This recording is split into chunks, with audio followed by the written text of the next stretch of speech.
Prime Minister of Ethiopia, Abiy Ahmed, a few hours ago issued a statement on his Twitter account. I have read this statement several times. It made me think really. Secondly, yesterday Tigray's government issued a statement about the incident of Chena in Dabat, Wareda. We'll talk about both these statements. PM Abiy just an hour ago said that Africa has human capital and natural resources which are bases for growth. United Africa can grow on the basis of these two factors: human capital and natural resources. So PM Abiy is saying that if we join hands, African countries, if we invest on our human capital and natural resource, we can make progress. This statement has been given by a Prime Minister who has been fighting a war for the last 9 months. Since November, this country is fighting a war, an internal war. This statement has been shared by a Prime Minister who and his allies over the past 2 months have been calling upon all able-bodied youth to join the forces. And literally all Ethiopians who can carry a gun, they're being sent to war fronts.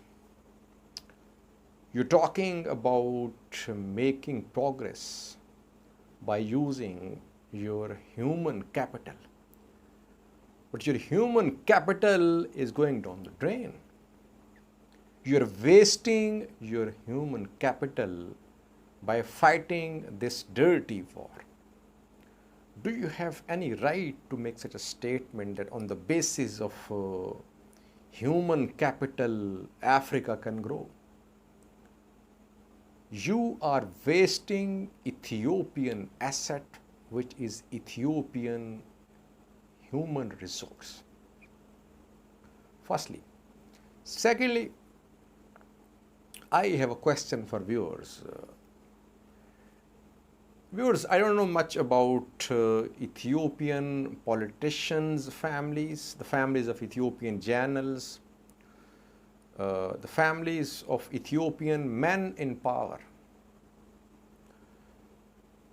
If you could guide me, how many sons and daughters of ENDF generals, Amhara politicians,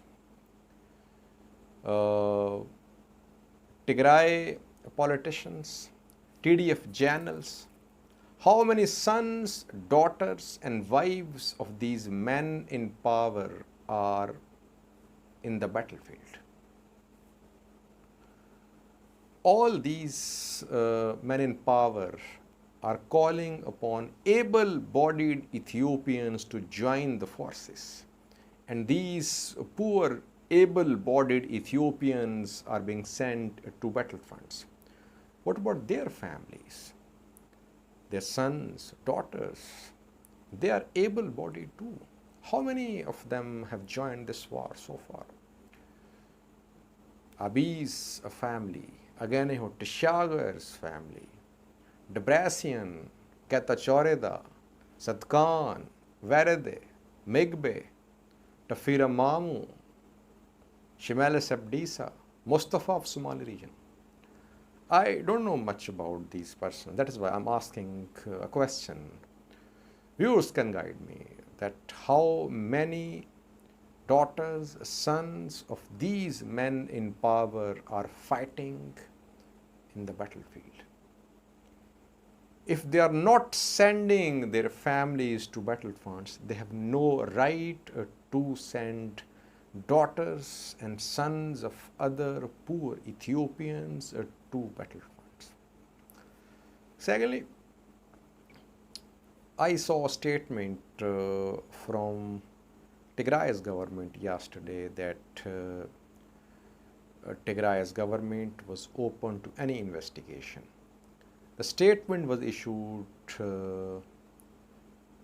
after Ethiopian government, Amhara government accused TDF fighters of killing civilians in China, which is a rural locality in Dabat Wareda of North Gondar zone.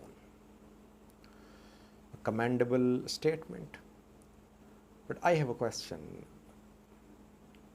According to aid agencies, according to US government officials, innocent Eritrean refugees in Miami and at the Harish refugee camps were killed by some militias allied with TPLF. Did Tigray government conduct any investigation into these killings? You are open to investigations in Afar, where Galikoma incident occurred, in Amhara, where China incident occurred. But you have not conducted any inquiry into the killings of innocent Eritrean refugees in at Miami at the Harish refugee camps. I would request all viewers, please raise questions. Being loyal to an ethnic group does not mean that you cannot question the leaders of that ethnic group. You should raise questions about the intentions of your leaders. Are they sincere? Are they ready to sacrifice for this country, for you? Or they just want to serve their own interests? It's your right to ask questions. Why don't you ask questions? A society which does not ask questions becomes dead. Vibrant, democratic, alive societies always raise questions. They question the intentions of their leaders, the leaders who are in charge of affairs in a country. Do question them. Don't defend their wrongdoings. Don't defend their wrongdoings because they belong to your ethnic group or your region. Raise questions and don't defend their wrongdoings. Thank you for watching.